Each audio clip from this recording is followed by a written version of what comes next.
জনসংখ্যা, পরিবারের উপর অধিক জনসংখ্যার প্রভাব। খাদ্য, বাংলাদেশ কৃষি প্রধান দেশ, তবে অতিরিক্ত জনসংখ্যার জন্য বসতি স্থাপনের কারণে কৃষি জমির পরিমাণ কমে যাচ্ছে। তাই উৎপাদন বৃদ্ধি পেলেও আমাদের কিছু কিছু খাদ্যপণ্য আমদানি করতে হয়। এ ব্যাপারে আমাদের সতর্ক হতে হবে যে তা না হলে ভবিষ্যতে আরও খাদ্য ঘাটতি দেখা দিতে পারে। বস্ত্র, আমাদের মৌলিক চাহিদার মধ্যে অন্যতম হচ্ছে পরিধেয় বস্ত্র। পরিবারের লোকসংখ্যা বেশি হলে বাবা মা অনেক সময় সব সন্তানের প্রয়োজনীয় পোশাক কিনে দিতে পারেন না। উপযুক্ত পোশাক না থাকায় অনেক শিশু স্কুল বা মাদ্রাসায় আসতে চায় না। বাসস্থান, জাতিসংঘের তথ্য মতে বাংলাদেশে প্রায় 10 লক্ষ মানুষ গৃহহীন। প্রতি বছর প্রায় 30 লক্ষ মানুষ মোট জনসংখ্যার সাথে যুক্ত হচ্ছে। সকলের জন্য বাসস্থান নিশ্চিত করা সরকারের জন্য অনেক কঠিন, তাই নিরাপত্তা আর কাজের খোঁজে এই সব গৃহহীন মানুষ শহরে চলে আসছে। পাশের চিত্রে দেখা যাচ্ছে শহরে আসা ছিন্নমূল মানুষেরা মানবেতর অবস্থায় বসবাস করছে।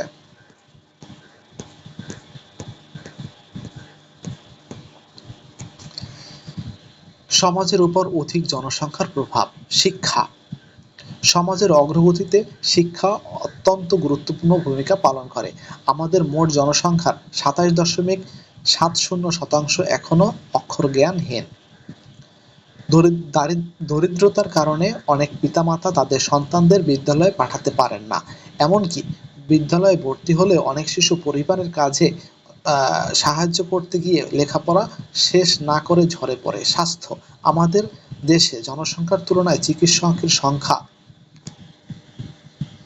অনেক কম, তাই চাহিদা মতো অনেক মানুষ পর্যাপ্ত চিকিৎসা সেবা পায় না। স্বাস্থ্যহীনতার কারণে অনেকে উপার্জন করতে পারে না এবং আমাদের অর্থনীতিতেও তারা অবদান রাখতে পারছে না।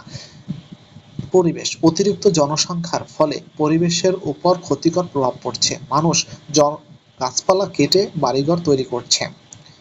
অধিক ফসল ফলাতে গিয়ে জমিতে প্রচুর রাসায়নিক সার ও কীটনাশক ব্যবহার করা হচ্ছে।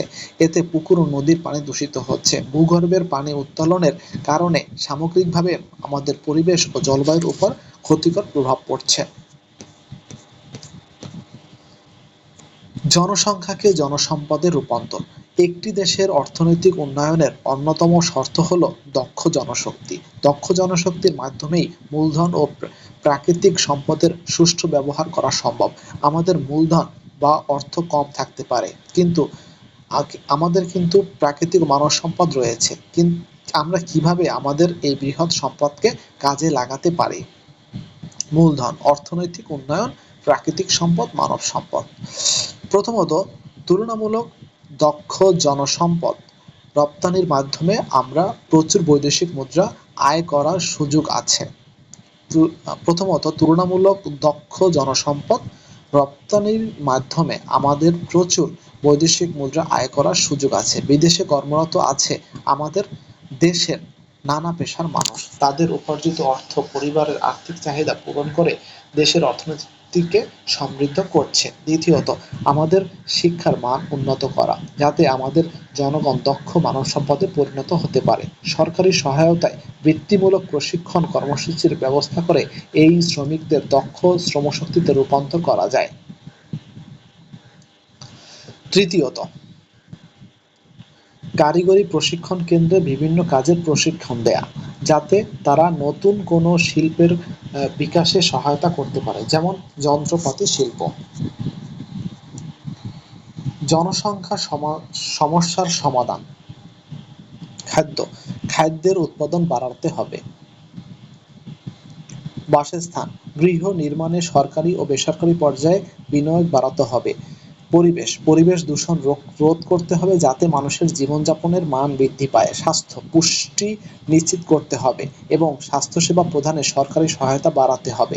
এতে মানুষের কর্মক্ষমতা বৃদ্ধি পাবে। শিক্ষা, শতভাগ সাক্ষরতার হার নিশ্চিত করতে হবে। শিক্ষার মান বৃদ্ধির জন্য প্রয়োজনীয় পদক্ষেপ গ্রহণ করতে হবে। দক্ষতার উন্নয়ন, দক্ষ জনশক্তি গড়ে তোলার জন্য কারিগরি শিক্ষার উন্নয়ন করতে হবে। বাণিজ্যিক ভারসাম্য, আমদানির তুলনায় রপ্তানির পরিমাণ বৃদ্ধি করতে হবে।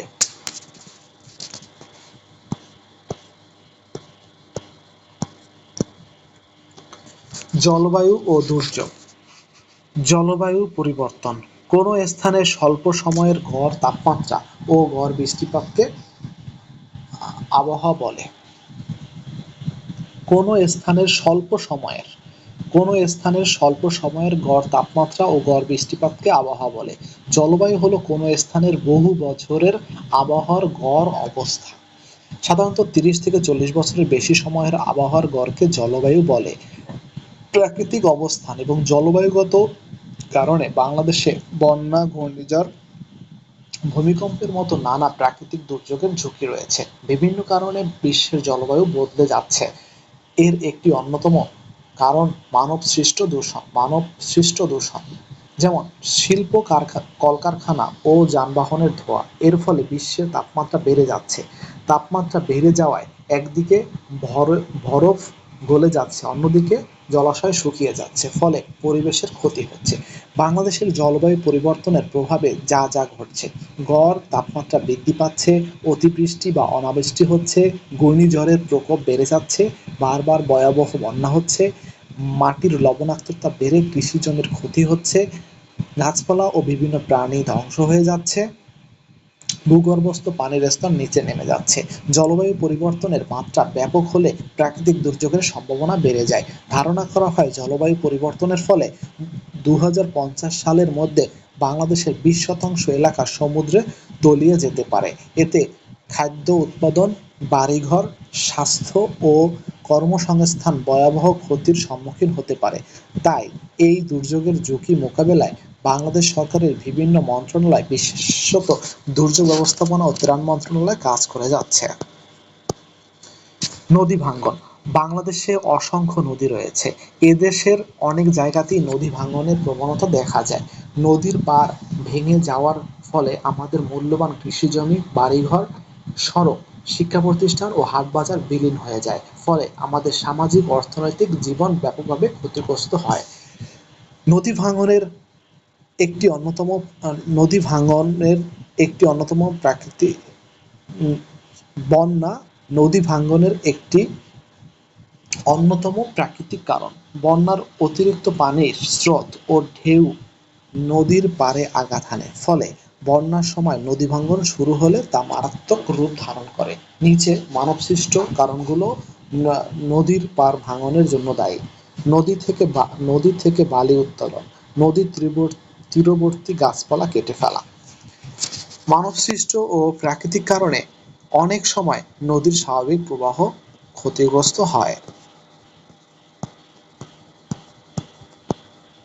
খরা। আমাদের দেশের কোনো কোনো অঞ্চলে যেমন নদী ভাঙ্গনের শিকার হচ্ছে, আবার কোনো কোনো অঞ্চল খরার কারণে ক্ষতিগ্রস্ত হচ্ছে। বাংলাদেশের উত্তর পশ্চিম অঞ্চলে দীর্ঘকাল ধরে শুষ্ক আবহাওয়া ও অপর্যাপ্ত বৃষ্টিপাত, অল্প সংখ্যক নদী ও উজানে বাধা দেওয়ার কারণে খরার প্রবণতা বেশি। মানব সৃষ্ট কারণেও খরা হয়। গাছ কেটে ফেলা। গাছের শিকড় মাটির মধ্যকার পানি ধরে রাখে। অধিক হারে ভবন নির্মাণের ফলে মাটি কংক্রিটে ঢেকে যায় এবং এই কংক্রিট মাটি ধরে রাখে না। কল কারখানার মাধ্যমে বায়ু দূষণের ফলে তাপমাত্রা বেড়ে যায় এবং পরিবেশ শুষ্ক হয়ে যায়। খরার ফলাফলগুলো হলো পুকুর, নদী, খাল, বিল শুকিয়ে যায়, মাঠে ফসল ফলাতে কষ্ট হয়, গবাদি পশুর খাদ্য সংকট দেখা যায়, খাবার পানির অভাব দেখা যায়।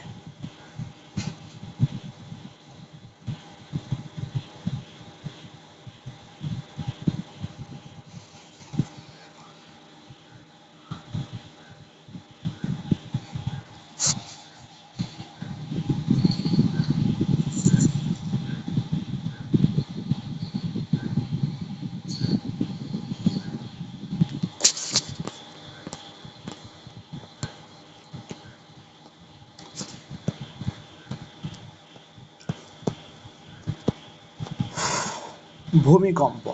ভৌগোলিক অবস্থানের কারণে বাংলাদেশে ভূমিকম্পের নিশ্চিত ঝুঁকি রয়েছে।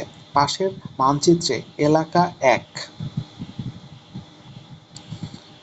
এর উত্তর পূর্ব অঞ্চল অধিক ভূমিকম্প প্রবণ অঞ্চল। এবং এলাকা 3 এর দক্ষিণ পশ্চিম অঞ্চল তুলনামূলক কম ভূমিকম্পন প্রবণ এলাকা। মৃদু ভূমিকম্প মোকাবিলায় ভবন নির্মাণের ক্ষেত্রে সরকারি সতর্কতা অবলম্বন করলে বড় ধরনের বিপদ থেকে রক্ষা পাওয়া সম্ভব।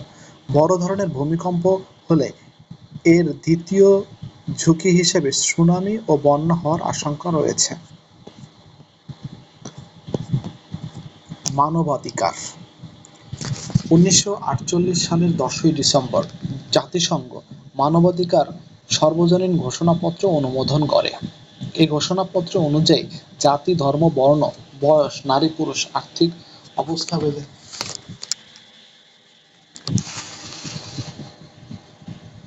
বিশ্বের সব দেশের সকল মানুষের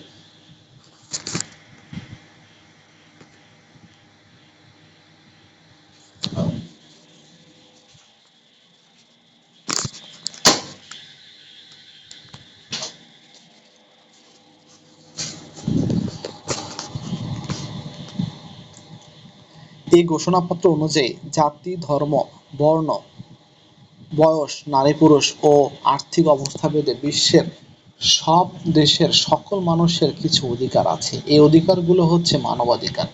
নিচের ছক থেকে কয়েকটি মৌলিক অধিকার জেনে নেই। মানুষ জন্মগতভাবে স্বাধীনভাবে চলাফেরা করার অধিকার, সমাজে সবার সমান মর্যাদার অধিকার, শিক্ষা গ্রহণের অধিকার, প্রত্যেকের নিরাপত্তা লাভের অধিকার, নির্যাতন ও অত্যাচার থেকে নিজেকে রক্ষা করার অধিকার, বিনা কারণে গ্রেপ্তার ও আটক না হওয়ার অধিকার, আইনের চোখে সমতা, সবার ন্যায্য মজুরি পাওয়ার অধিকার, ন্যায় বিচার পাওয়ার অধিকার, সম্পত্তি ভোগ ও সংরক্ষণের অধিকার, নিজ নিজ ধর্ম পালনের অধিকার, নিজের চিন্তা ও মত প্রকাশের অধিকার, নারী পুরুষ সমান অধিকার।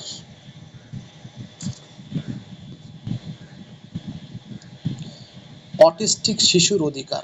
প্রতিটি শিশুই একে অপরের থেকে আলাদা। কেউ চঞ্চল, কেউ শান্ত, কেউ ভিড়ে থাকতে ভালোবাসে, কেউ একা একা। তবে আমাদের সবারই নিজের মতো থাকার অধিকার আছে।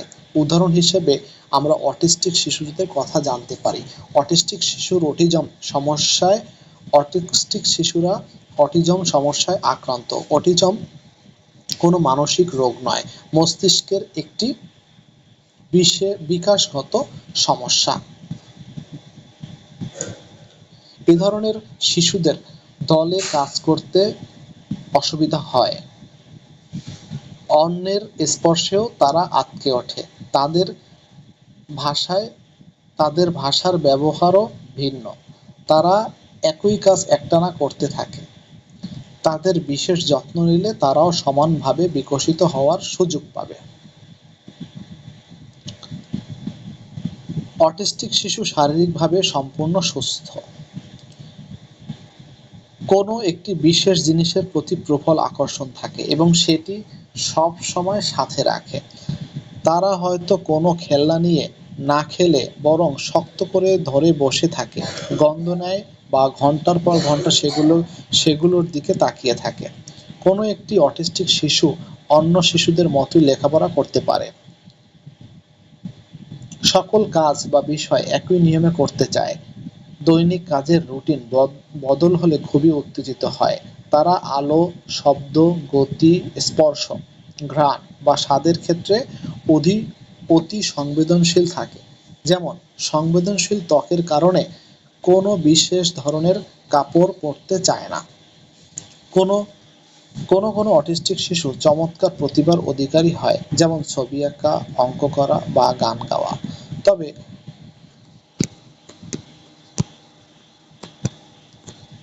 তাহলে একটি অটিস্টিক শিশুর সাথে ক্লাসে কেমন ব্যবহার করা উচিত? আমাদের বুঝতে হবে তারা আলাদা এবং তাদের ধৈর্যশক্তি অনেক কম। আমাদের উচিত সবার সাথে মিলেমিশে থাকা। আমরা এমন আচরণ করব না যাতে তারা কষ্ট পায় এবং উত্তেজিত হয়।